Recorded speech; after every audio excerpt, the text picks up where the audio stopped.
what's up? So I haven't made a personal video for my YouTube channel in a while. A lot has changed.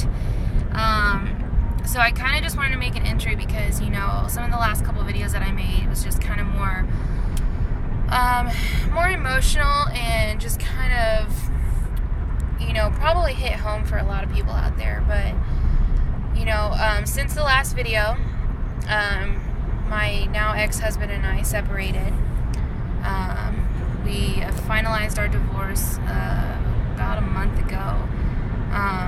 Just a lot of things went just completely haywire, and so much has just kind of taken a 180 turn, and for the better. But not many people realize that it's actually really hard to adapt to change, even if it's for the better.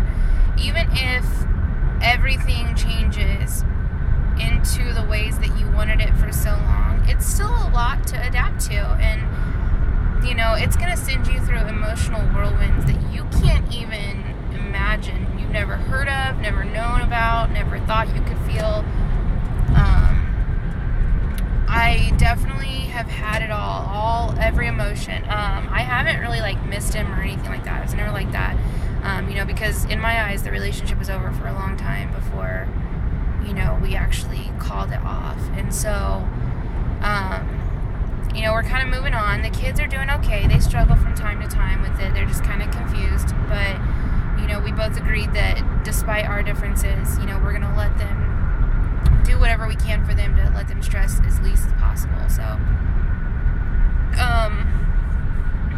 you know, I battled through sadness and scared and happy, and, you know, fortunately my support system has been absolutely incredible. I get messages every day from people who have just been so heaven sent, checking on me, checking on the boys, you know, and making sure that my mind's right. So, but another emotion that I had that I really started understanding was I did battle with the thought of suicide on several occasions. And what a lot of people don't understand is that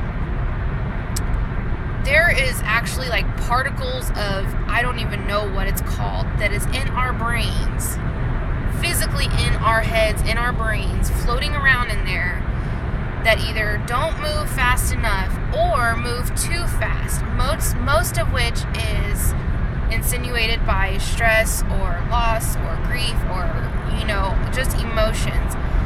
And when those particles slow down or speed up to a certain pace, it will make you think of suicide. I mean, it's physics, that's how it works. You know, it sucks, and that's why that there are people out there to help. That's why there's medications out there to help speed up or slow down those things in our bodies that cause us to feel that way. That's why there's so many medications and so many different exercises and different ways of treatment for suicide. And I'm telling you this because most people who ever feel that way, whether they will actually act it out or not, simply resort to the thought, okay, I'm just crazy. That's all there is to it. And if I talk to anybody about it, they're just going to think I'm crazy. They're going to put me in an insane asylum. You know, whatever the reason may be. I'm here to tell you that's not how it is. Okay? People go to school to help treat this because it has become a serious problem, because society is filled with billions and billions and billions of stressors. That's society, that's life. And fortunately, there is help. So I'm asking anybody who comes across this video, if you ever think about suicide to any degree, whether you have ideation of it, whether you have a plan or not, you know, whether you know or you think that you will or you won't act it out, if it even crosses your mind, don't hesitate to reach out to somebody, because that shit is too real. I went through a divorce, 3 moves, and loads of other stuff, all while working a 40-hour-a-week job, all while still studying, even though I've already graduated college, all while taking care of 2 kids and dealing with a psycho ex-husband at times. And so it was bound to happen that I would feel an intense kind of way a lot of times. So if ever the thought crosses your mind, I don't care how, when, where, to what degree, don't hesitate to reach out to somebody. I don't care if it's a neighbor, a friend, an enemy, if it's a classmate, if it's a teacher, if it's anybody, a stranger. Walk up to a stranger and tell them how you're feeling, and watch the kind of support that you will get, because that shit is too real and too many people know about it and fight it alone. And when I reached out, I took myself to the hospital. I didn't have a plan. I knew in my heart I could never complete it, but I was thinking about it enough to where it was consuming me.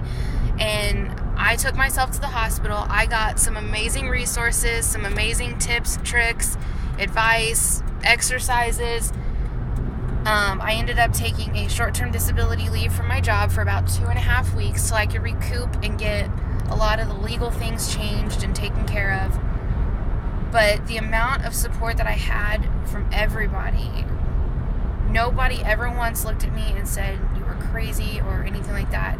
Everybody was so behind me 100%. And the strength that you can get from that and the mentality that you can get from that is just, it's amazing. Absolutely amazing. Because like I said, you don't know how many people battle these thoughts alone. And so knowing that other people are sharing them, it's a win-win situation. So anyway, life is getting a lot better now.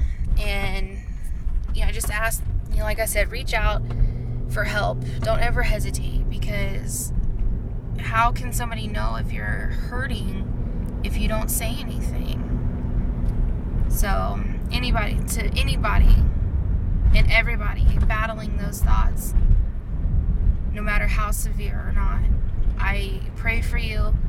And hell, message me on YouTube, comment, like, subscribe, however if you need me, I can get you resources, or I can at least try to point you in the right direction. So anyway, God bless and love you all. Bye.